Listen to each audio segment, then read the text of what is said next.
had first stage burnout and separated that stage. We're going to jettison the launch escape system in a bit, and you can see that didn't go perfectly.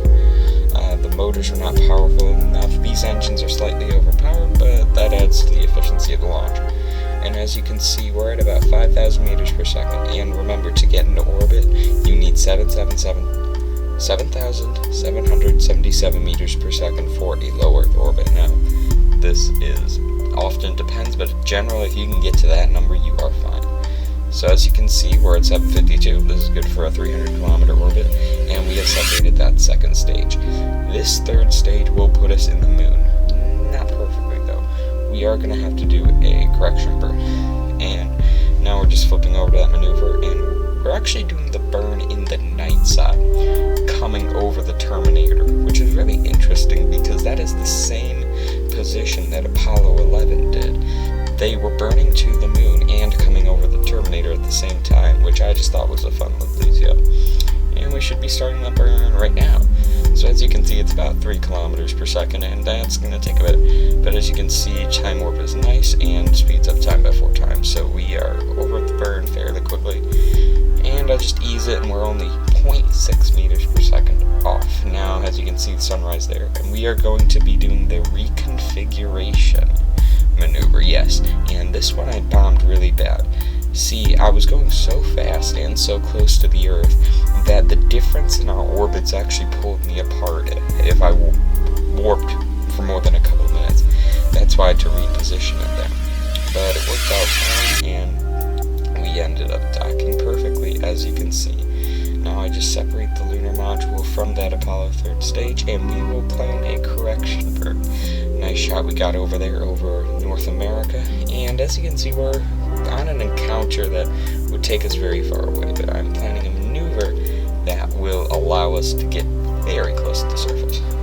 Now, these burns you have to be careful with, because in real solar system, it's a lot more touchy than stock, because your velocity really matters. If you're off by half a meter per second, that could be the difference from getting a perfect burn or smashing into the surface.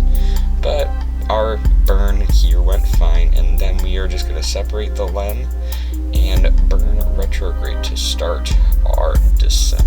So as you can see, we have that first descent landing stage engine throttled up to 100%, and we're performing our high altitude braking. This is to get rid of most of our velocity, so we can start doing the more fine-tuned maneuvers to get us on the surface.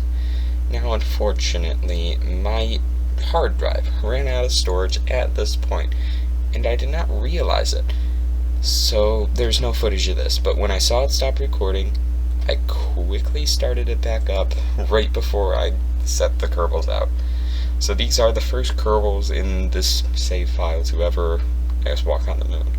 So I'm, of course, going to aim the camera at one of the landing gear, position it just right, and alter the footage so it looks grainy, degrade the quality a ton, you know, make it look like it was the old moon landing.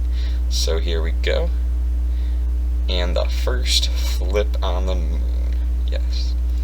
So yeah, just do the standard things you do when you get on the moon, you know, just walk around, maybe jump 6 feet, you know, it's all good.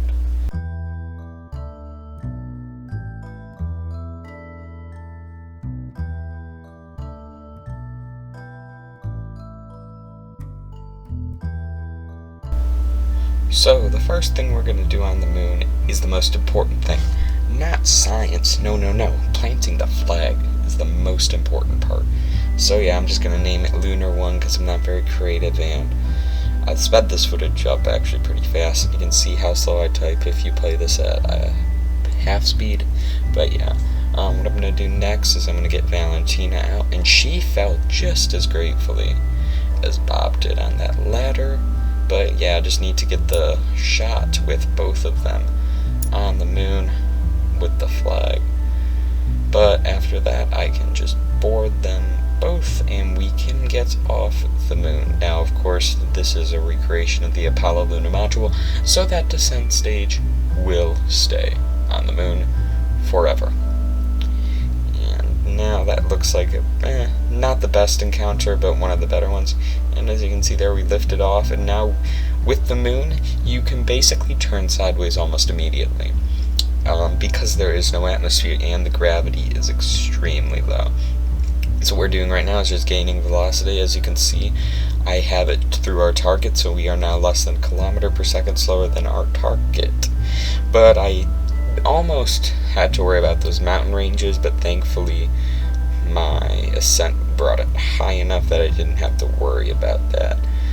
So yeah, this is just burning, trying to get our velocity higher and higher. With the moon, a couple meters per second can mean a lot. As you can see, we're only 200 meters per second slower than our target, yet we are on an orbit that would bring us crashing down very quickly.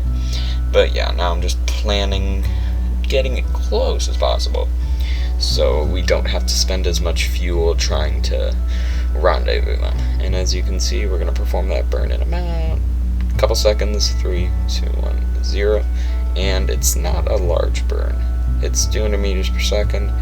We were 1.3 meters per second short, but I counteracted that with the reaction control thrusters. Now I'm going to use that maneuver node and fine-tune our encounter. And as you can see there, we got pretty close, and we're just going to burn retrograde and try to get aligned. And right there, I almost crashed into it, but thankfully I didn't. And now we are docked. Now we transferred the crew, and now we're going to just put ourselves on an orbit that's going to encounter the Earth and bring us back through the atmosphere on re-entry. Now I'm going to stop my commentary for this video and just let you watch the re-entry. So thanks for watching. I hope you guys all have a wonderful day.